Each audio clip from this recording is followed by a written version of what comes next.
Coming up, we have stories about cheating reveals or lack thereof, excessive birthday requests, tattoo regrets, inappropriate nicknames, siblings affecting each other's futures, unwelcome drop-ins. We also have spicy stories, petty revenge, and cake stories, all here to unlock. Let's rock and roll.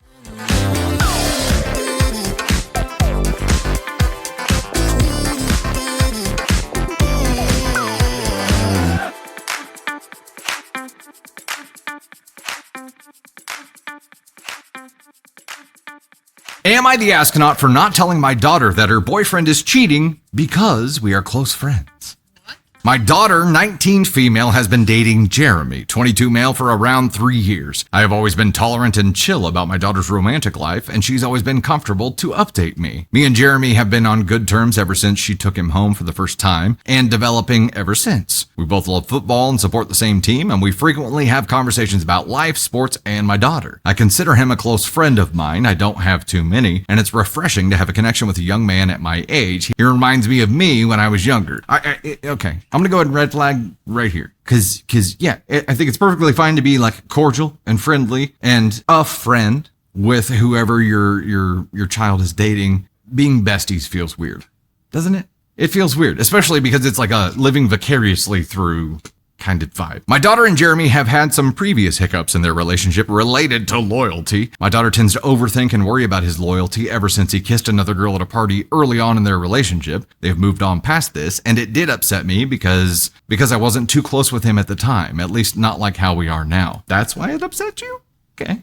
Because you weren't besties yet. Me and Jeremy were watching a game at my house while my daughter was out of the house, and all of a sudden he needs to take a phone call, and he excuses himself and walks into the kitchen. I didn't think too much of it until I distinctly hear the voice of a young woman, and definitely not that of my daughter. This had me curious, so I checked a camera at the entrance of the house near the kitchen that could pick up the conversation. To summarize, he was meeting up with a girl called Sophie, later that day, and it was clear that it was sexual. When I asked my daughter what he was doing later that day, she told me he was going out with his friends. It's been 2 days since this happened, and I'm starting to feel guilty, but I don't want to ruin the environment with my daughter being depressed. She's hard to handle already, and my relationship with Jeremy probably ending as a result of a breakup.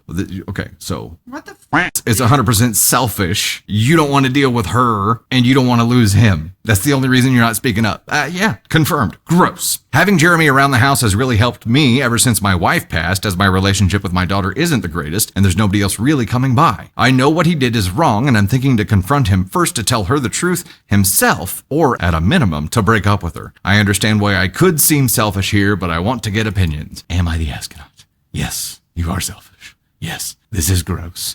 Okay. Everything that you said in here was selfishly motivated. It was, I don't want to deal with her. She's already depressed and hard to handle. I don't want to lose him. It's gross. My ask on two was way too soft. If he respected you and your daughter in the same way that you respect him, he would not do this. He would not cheat.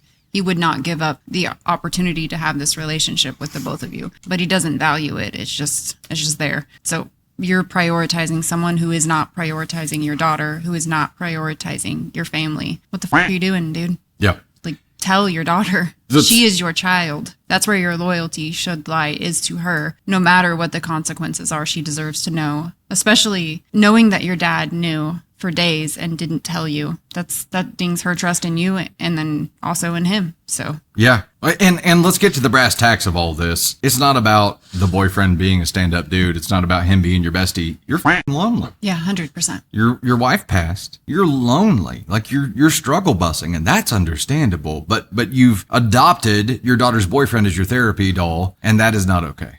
It is not okay, because the importance of that, you need that, right? You need that because you're lonely. And that is why you're letting all this shit slip. That's why you had a problem with him kissing another girl before you guys were besties, but now that you're besties, it's okay. And you're willing to look the other way when he's, having sex with another girl. It's disgusting. Look at it. Take a step back, become the curious observer, and look at all this. And I think you're going to see that this is gross, and it is not okay. And it is because you are lonely. I think this is a definitely need to be in therapy when your spouse passes, no matter what, right? Like you should be talking to somebody on the regular. And if you are that lonely, like that's on you. You need to form some connections and grow your network there. Like that is not something right. that your daughter should be sacrificing her boyfriend to fill the role. That is gross. I would say he's ASCON 1 falling into black hole because if he doesn't fix speak, if he doesn't speak That's today. Fair. That's fair. ASCON 1, gonna be black hole if he doesn't fix this quick. Boyfriend's a dipshit. He can ride in the ship with him.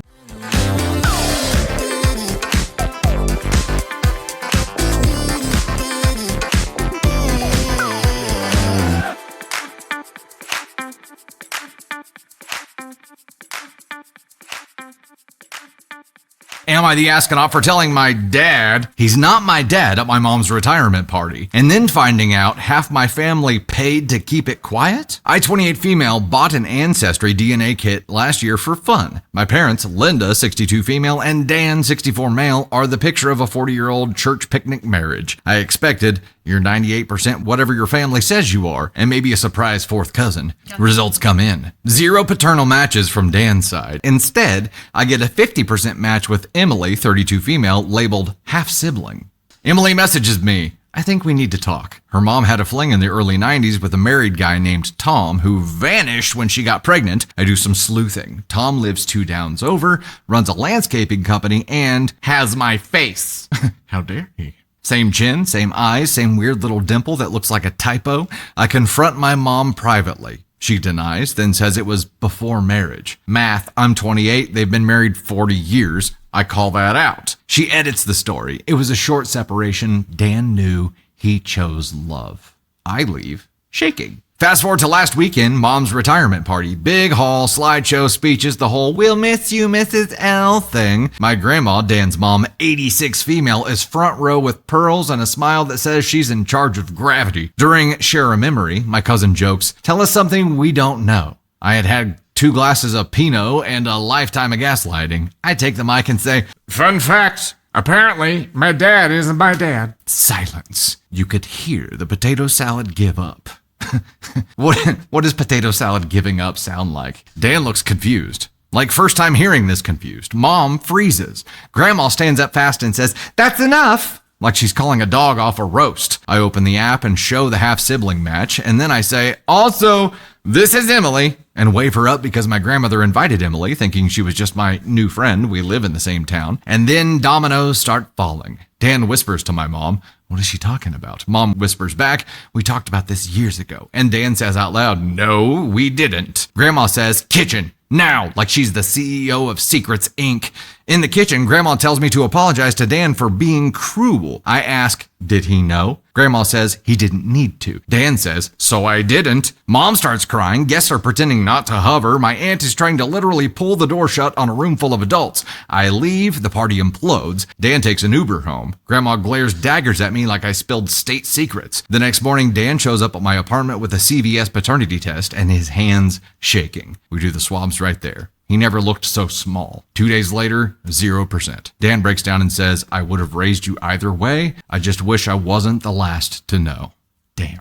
Here's where the whole thing levels up to a government level cover-up. Grandma has known the entire time. Mom's sister, my aunt, has known the entire time. 2 neighbors from my childhood knew the entire time. Dan did not. At all. How do I know? Because Emily sends me screenshots from Tom, a photo of a handwritten agreement from 1996 between Grandma, my mom, and Tom, witnessed by my aunt, who is a notary, stating that Tom would relinquish involvement if financial assistance was provided and no public identification was made. There are check stubs to Tom for years labeled Retainer Groundskeeping Church, and the signature on many of them, Grandma's. We confront. Grandma admits it, calmly, like she's reciting a recipe. She said Dan was fragile back then, and men don't recover from humiliation. She says she paid Tom to keep his distance and his mouth shut until the statute of limitations on everyone's feelings expired. I don't think that's a thing, Grandma. Her exact words. I can't make that up. Where did the hush money come from? Ready? My college fund. The one that took a hit in the '08 crash and wasn't what they hoped. Turned out it was exactly what they hoped. Quiet. Grandma frames it like she bought us all peace. I left with student loans and a "you're so resilient" balloon. Oh, and because the universe loves bonus content, remember Emily? She's not the only match. Jake, the son of my mom's best friend, the kid I grew up with, camped with, called cousin as a joke, is also a half-sibling. His mom took a test for the Ancestry map. Guess who popped up? Tom was apparently landscaping everyone's yard in the 90s. So here's the updated cast list. Dan, not my bio dad, didn't know. Grandma, Dan's mom, paid hush money, orchestrated cover-up, invited my half-sister to the party without even knowing who she was. Mom had the affair, lied, claimed Dan knew. Aunt/notary witnessed the agreement. Tom, bio dad, quiet for cash. Emily, half-sister, saint for not exploding sooner. Jake, half-brother or family friend, his mom also knew and decided it wasn't relevant. After the whole party incident, Dan moved into my guest room for a week to get space from Grandma and Mom. He keeps saying, I would have chosen you, and it wrecks me. He asked why I did it at the party. I told him the truth, because everyone treated me like the only person who didn't deserve the truth. He said, you still shouldn't have found out with an audience. He's right. I'm not proud of the venue. Grandma wants me to undo the public damage, ? And apologize to her for ruining Mom's milestone. She says secrets keep families intact. I said, so does honesty, sometimes. Mom is rage crying and says I humiliated her. I asked why she told me Dan knew. She said Grandma told her to say that if it ever came up because the story plays better. Tom texted me through Emily that Grandma's payment stopped around my 18th birthday with a note, we're square. He sent a photo of the last check, memo line, final retainer. Who writes that? The mob? My grandmother and her bridge club? A few weeks later, Dan told me he did a full legal paternity test for closure. It matched the CVS one. He cried, then asked if I still wanted him to walk me down the aisle one day if it comes to that. I said, always. We both ugly cried in a Starbucks like a pair of seasonal lattes. Grandma called while I was there. I put it on speaker. She said this is exactly why we keep quiet, because look how emotional everyone is. Dan said, Mom, you didn't protect me. You managed me. Then he hung up. I have never loved him more. That's the end. I was just Grandma, they coming for you. I was just tuned in like this was an episode of Jerry Springer because I was like the whole time, what the f just happened? Imagine all of this starting with an ancestry DNA kit, for fun. And how many people has that happened to who do the ancestry DNA test and then find out they aren't who they thought they were? Well, according to my brother and sister, it would happen to me. Because I was Tony Spark, it happened to his neighbors. Like I was adopted. You had an adopted kid in your family. Yeah, we told my little sister, Tipsy Thunder. We told her we found her under a rock. I was just told that I didn't look like anyone in my family, therefore I did not belong. That was my childhood. Good gravy. No, I don't. That was a lot, and I'm sure that the day of the retirement party and everyone acting just like super nonchalant, and she's just sitting here with this like burning secret in her chest, and the Pinot made it fly out. And it just came out. Like I that's how I imagine it would. That's a fucked up thing to do, to say that your husband knew when he had no idea. Yeah, and yes, it was his mom. His mom is Grandma in the story, not her mom. It's Dan's mom. Yeah. And YOP is calling him Dan here. I know why at this point, but like functionally he's dad to her and has always been dad and will always be dad, right? So I think family is defined by who shows up for you, who you show up for, and blood does not make families. Agreed. And that, it's wild. Yeah.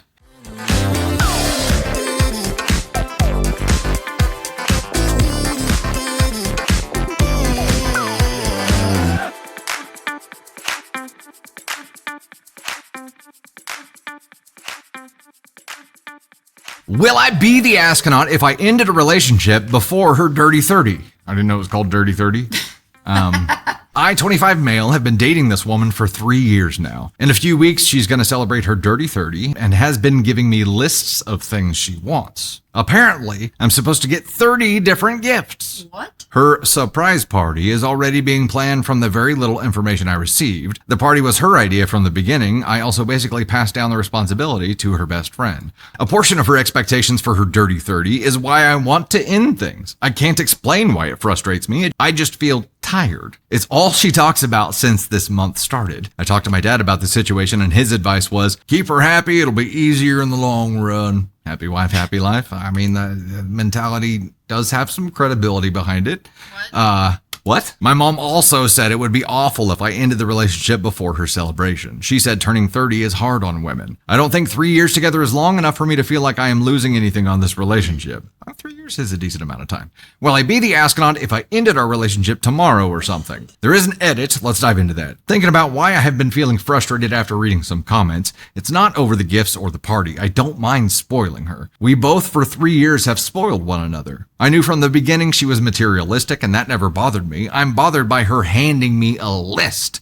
It reminds me of my boss. I would rather her be my romantic partner and not my boss. I'm going out to meet my girlfriend for coffee. She knows by the tone of my voice that we are about to have a serious conversation. I'm going to tell her everything that I have written down, see how she reacts, and discuss our relationship from that point. We may or may not break up. To clarify, it's never been about the list of gifts. I don't mind getting her everything off the list. She could have handed me this list on a regular day and I would have spent the day shopping with her. I would have preferred a list on any day that holds no meaning. Most of the list items are not expensive or difficult to get. Stuff she needs for her kitchen. One of the expensive ones is a tattoo. I don't mind paying for her first tattoo. I don't have any issues with spoiling her, especially on her birthday. I don't know how I can be any more clear about this. I'm bothered and wanted to break up with her because of a separate issue that I figured out. I was upset because I felt like an important conversation I wanted to have was put on the back burner for her celebration. This conversation was about me planning a life with her. Also, if you're uncomfortable calling your birthday a dirty 30, then you don't have to. Not everybody feels bad about turning 30. Not everyone feels old.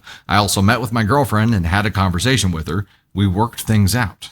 For those asking or saying I don't love her because I could drop 3 years and feel like I lost nothing is because, my personal opinion, we have not lived together. We lived separate lives. I had planned on talking to her about moving in together or purchasing a house at a dinner I took her to after I got a promotion. That conversation never happened. That's why I feel bothered. Also, neither of us place any value on marriage, nor do we want children. Okay, that's the end of the edit here, and I gotta say, OP, I think you talked yourself in circles. What? I think you talked yourself in circles. And my favorite part was, I don't know how to be any more clear about this. Like nothing's been, I'm not clear on anything, right? After like muddying the water 3 times in a circle and then being like, look, I don't know how to be any more clear. Well, you negated everything you said in the original thing. You're like, it's separate issues. I was like, so what is the issue? Because it's not the list, but the list was the main focus here. So what was the issue? It was, he wants to plan their life and she wants to plan her birthday. That's I think what it boils down to, but like, and the bossiness is a separate issue here. I think you're looking for issues. If you're not into the relationship, you're not into the relationship. But 2, you could have solved all of this by just communicating with her. And then like, this list feels weird. Like, I'm happy to spoil you. And what you said in your story, like, I'm happy to spoil you. I'm happy to be there for you. But it just feels like very transactional when you give me a list like this. I mean, but he also said he didn't have a problem with this. Dude, I think you need to do some soul searching. Yeah, so let's back up for a second. And figure out what the actual problem is. Because to me, it just feels like you're looking for problems in whichever way, shape, or form they come. And you're like, no, I might have a problem with that. But I don't actually have a problem with that because I would totally do that. But I have a problem with that. But I agree here. You need to do some soul searching and figure out what the real issue is. You can't explain what you don't understand. Right. And that's what we're seeing here. We're seeing you try to explain something that you don't understand. You need to journal. You should have written this in a journal. Need to journal and then go back and revisit it a few days later when you've cooled off a little bit and answer your own questions or respond to yourself, because this is the part you got to figure out. You cannot communicate what you don't understand. So understand it first and then try to communicate it. You don't know what the you're saying right now. Yep. You don't like being bossed around. We got that. You don't mind the gifts. You don't mind being bossed around. And right now her birthday taking precedence over what you want to do is really pissing you off and probably compounds the whole being bossed around thing. It's natural to feel like you don't want to be bossed around, but your response right now is to throw your relationship away for that, which does not make sense, right? No, there's some kind of fuel behind that's causing your reaction to not match the situation, and that really needs unpacked. Now, you said you worked things out with your girlfriend and like just skimmed right over that, and I'm like, okay. We had a conversation, worked it out. It's fine. What does that look like? What does that mean? Like, I don't understand. I think you need to be honest with yourself and write this stuff down and figure out on your own what you want out of life, and then bring the conversation to your girlfriend, see if those things align, and then figure out where you want to go from there. Because right now I just feel like you're spinning your wheels here, which I think maybe equates to spinning your wheels in life and not thinking you're going anywhere. And then the only thing you have to look forward to is a dirty 30 birthday. And it feels like you're kind of like freaking out because you guys are getting older. 30 is a different era. The best one, in 25. My opinion. So it does. I agree with that. I do agree with that. Like, adult life begins at 30. Yeah, it is. For me, I mean, like, it was, nothing changes from 29 to 30. Just the number is different. But you got to figure out what you want, figure out what she wants, figure out if those things align, and then you can move forward. But this, I don't even think you were ready to bring this to Reddit yet.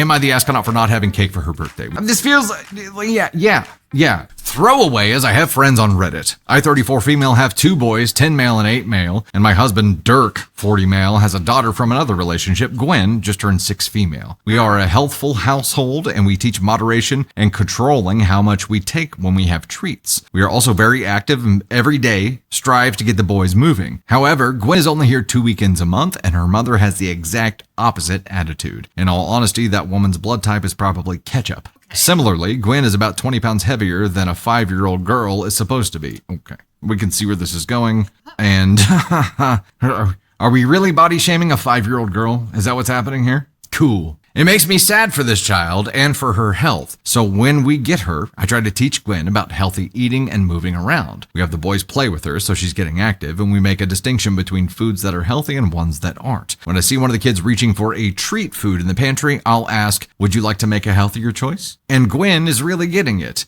She's always going for better choices now and is also asking for fruit at home, which is really good. Gwen's birthday ended up falling on one of her weekends with us, and while we were talking about what kind of cake to have, I asked Gwen about a healthier choice. For birthday cake? My reasoning is, unfortunately, she's still getting all that garbage at home, and it's just not good for a growing girl. She agreed, and we decided to have some low-fat ice cream so she can still have a sweet treat. It's a brand Gwen loves and asks for every time she's here, so she was happy with it. Until the next day after she went back to her mom. Her mom called us furious. She said that when Gwen got home and she asked us about her birthday with us and her cake, Gwen started crying because she really did want cake but didn't want to make a bad choice. She accused me of fat shaming her and her daughter and that I owe her a cake and a big apology. Now I'm just looking out for the health of a child in my care, but I never said Gwen couldn't have cake, and she could have had one if she wanted one. I suggested sticking to ice cream because I care, but did I go about it in an astronaut way? Yes. You suggested having, so before it was Gwen could have had cake, but she chose ice cream. And then in the next paragraph, it's I suggested that Gwen could have ice cream and still have a sweet treat. It sounds like you swayed this child. She's 5, first of all. And God, you could have made a cake sugar-free. You could have made so many different things for her birthday. But to me, this says like, I don't want to do that. So I'm just going to get you a carton of ice cream and call it a day. I mean, is that the vibe you're getting? I'm so like, what are we doing? She's 5 and you're giving her a complex about food. Look, I think teaching your kid to make healthier choices is fantastic, right? And Agreed. Educating is one thing. Right. But you mean to tell me, OP, that you don't have cake for your birthday, even though you try to make healthy choices on the regular, right? I want to know how far you went out for your children's birthday. Yeah. Because that's the vibe that I'm getting. It was much easier to get and you didn't even say sugar free, so she still you said low fat. There's a big difference. It's overcompensating. I feel like, she's trying to give her concentrated doses when they're with her because she knows when she goes back to her mom's, it's going to be free reign. But guess what? If you educate instead of shame, if you educate, she's going to make better choices at her mom's as well. Right. She's going to start asking for healthier foods. There's the education part of this, but when it came down to the birthday thing, and you still, instead of taking this opportunity to be like, it's okay, it's your birthday. Like, there are going to be special occasions where it's okay to make a choice that you know isn't the healthy one. Like, it's okay. Also, instead, you just chose to continue the thumb with your thumb on her, continue the control. Where the fuck is her dad? Why did her dad have no input in this? Why is it just stepmom that was handling all of this? Why didn't dad step up and say, hey, she needs a birthday cake? Because it's not just on stepmom. This is on very much equal on dad too, because he's there, he's a part of the family, it's his daughter, and he's not stepping up and asking or trying to get some kind of birthday cake for his child so that she can. I get it. If that's what she wanted, that's what she wanted. But to me, it feels like you're pushing a 5-year-old, and I get wanting your child to be healthy. Like, I get making that balance, but I feel like you had an opportunity to bond with your stepchild on their birthday. And I would really, really 100% like to know what you do for your children on their birthday. Is it a carton of ice cream and call it a day? Do you do a party? Do they get a cake? Like, how do you play that? And is it the same? Because if it's not the same, you're not doing it right. Yeah. Like, when it comes, the birthday was the tell. The ketchup in the veins was the tell. If you had just educated, and then when it came to this, like, explained that it's not always going to be, healthy options, and sometimes it's okay. Like this was a teaching opportunity. Instead, there was this militant approach, and you asked her the question to let her make the choice. But let's be honest here, you didn't let her make the choice. Boo.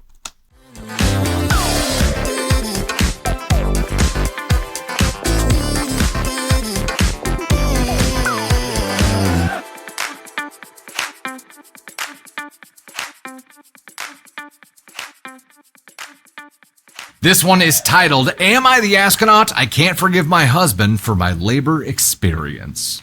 I, 24 female, have 2 children, 2 female and 9-month male. With my husband, 29 male. Labor was a nightmare with our oldest. She was an emergency C-section due to being breech, and she was born at 36 weeks because they couldn't stop my labor from progressing. To make it worse, I did it all alone. My husband and I were both in the military at the time and were stationed 7 hours away from one another. I don't hold this against my husband because I know there was nothing he could have done to be there on time. He arrived about 5 hours after our daughter was born, and I finally wasn't alone anymore. Fast forward 2 years, I was due to have my son, and at 36 weeks on the dot, my water broke while I was at work. My husband complained about having to leave work to take me to the hospital because, are you sure it's really labor? It's probably just Braxton Hicks. Relax.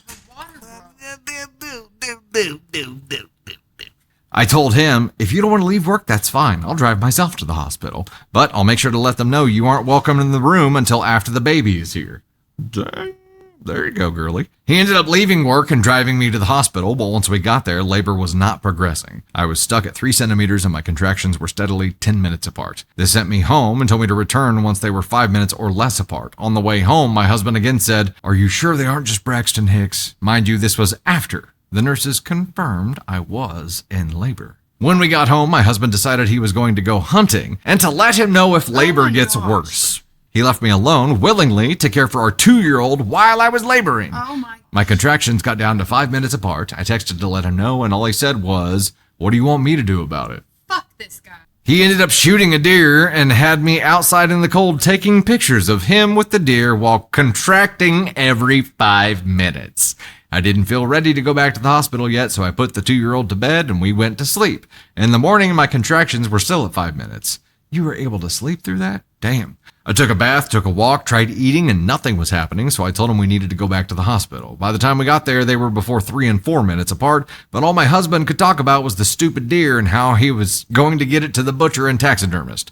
Once they took me back to the OR, repeat C-section, my husband was really supportive. I have underlying health conditions, and he was very attentive, making sure the anesthesiologist knew about everything going on. Unfortunately, my son came out not breathing. Damn. He had to immediately get transferred to a NICU at a different hospital. It was one of the most painful experiences I've had to go through altogether, and the next day, all I wanted was a milkshake. It sounds silly, I know, but after asking him multiple times, my husband never would drive up the road to get me one. Running out of red flags here, brozo. Our entire family laughs at the situation and thinks it's such a funny story and that I'll laugh about it someday. But after 9 months, I still feel so dismissed, like he doesn't care about me. It feels like he put his hobby over his laboring wife, and it honestly makes me grateful he wasn't there for the birth of our daughter. I feel such resentment over the whole situation, and I don't know how to move past it. My husband tells me it isn't a big deal, and I'm overly sensitive every time I bring it up. And our therapist doesn't think it's broken beyond repair, but I honestly just need some outside perspective. Okay, I had to go back and reread that. Our therapist does not think it's broken beyond repair. Am I the astronaut for not just getting over it and not forgiving him? How do I move forward from here and begin to forgive the past?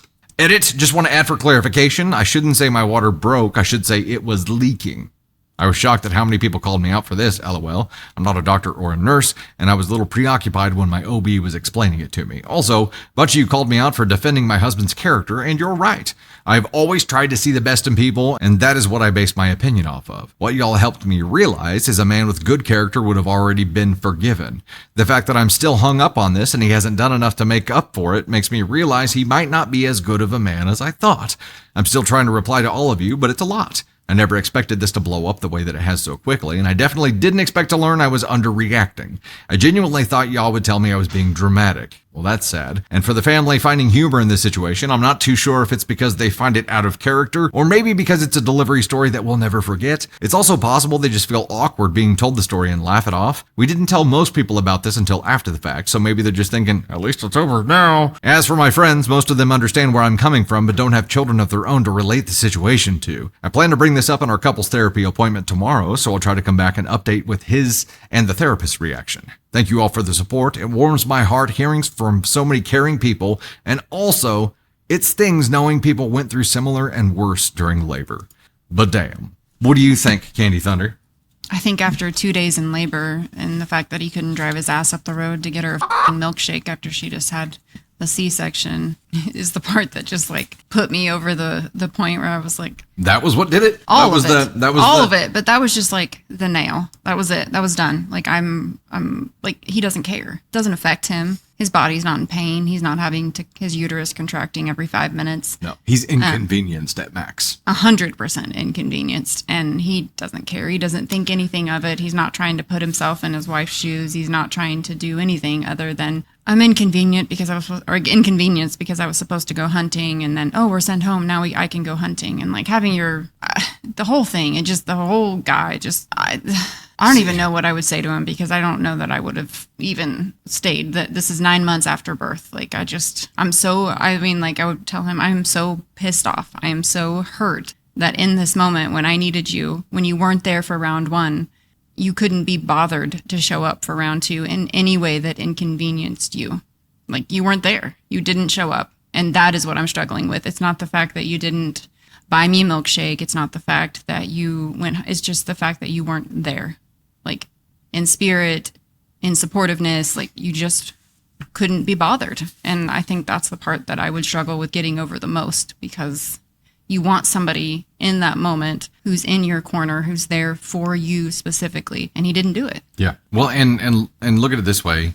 Every action he took just reinforced the fact that he's not the man you hoped he was. And it's sad. And look, speaking to him right now, I'm like, dude, that is your wife who is going through something that is easily life-threatening and very complicated and scary as and that is your child coming out of your wife who is also going through something that is easily life-threatening and scary as how you are flippant about that process is baffling to me.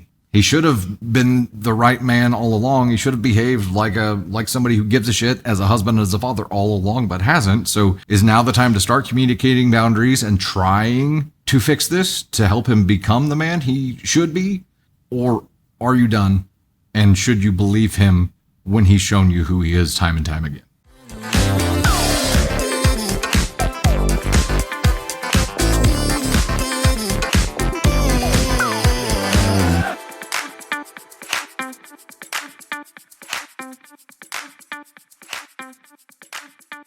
Try to sabotage my promotion? Better pay your taxes. So I, 28 female, live with this girl, Kara, 26 female. We met through mutual friends a couple of years ago, and she seemed like the type of roommate you'd actually want. Funny, a little dramatic, always down for wine and trashy TV nights. But somewhere along the way, her quirks turned into full-on crazy person sabotage. Like she once accidentally spilled coffee on my laptop the night before a big presentation. She forgot to pass along an urgent client call when I was in the shower. I work from home, she doesn't. She would wear my clothes without asking and then lose them in her car for weeks. Annoying, extremely, but not enough for me to blow up over. That all changed a few months ago. I'd been quietly working toward a promotion at my accounting firm for over a year, and my boss emailed me on a Thursday to reschedule our one-on-one to Friday because they wanted to discuss the team lead opportunity. I didn't tell Kara. But Friday morning, she was hovering in the kitchen asking way too many questions about my schedule. When I came home from the meeting where my boss basically told me I was the front runner, she was in my room, on my laptop, on the phone. She claimed she was just checking on an Amazon order, but because my laptop was closer. Weird, but I didn't say anything right then. Monday, I walked into work, and guess who had mysteriously pitched my exact ideas to management? One of my coworkers, Stacy, fake name, who just happened to be one of Kara's old college friends.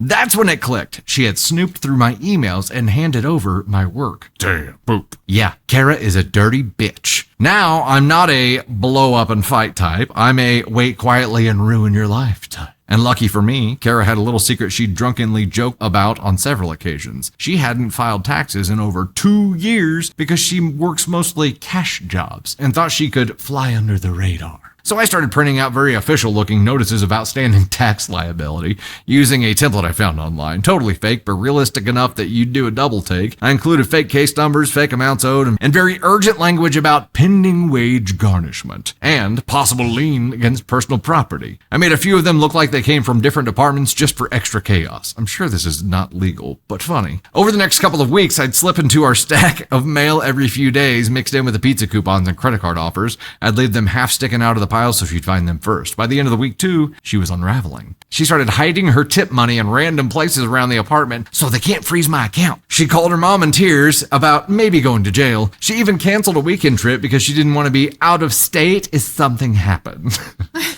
Thankfully, my boss realized I was the original source of the ideas Stacy had tried to turn in because I brought receipts, so that was cleared up now, and Stacy looks like a raisin brain. But the final straw came one night when she came into the apartment looking pale, waving a letter at me saying she had checked her credit report and nothing was there, but she was still scared something was coming. I told her, well, maybe you should call the number on the notice before they, show up here or at your work.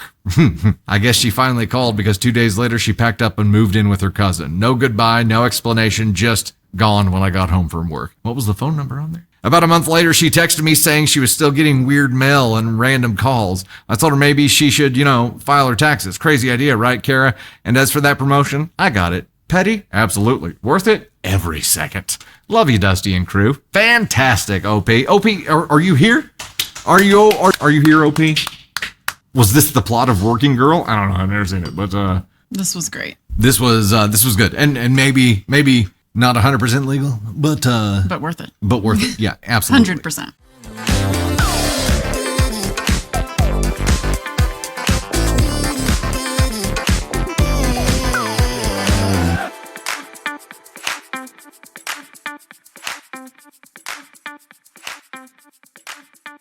Hey, Dusty Thunder here, and I wanted to thank you so much. I hope you enjoyed that content, and if you did, please make sure to like, subscribe, and most importantly, share. Also, you can find swag and so much more at dusty-thunder.com, and you'll find even more content on all of our platforms. We're on TikTok, YouTube. We now have an official Facebook page that we'll be posting stories to as well. We have podcasts on Spotify and Apple Podcasts, and so much more. You can see all of our content platforms on Linktree, which is linked in my bio. Engage with us wherever you're enjoying content, and do your best to avoid the Askonauts today. Thanks again.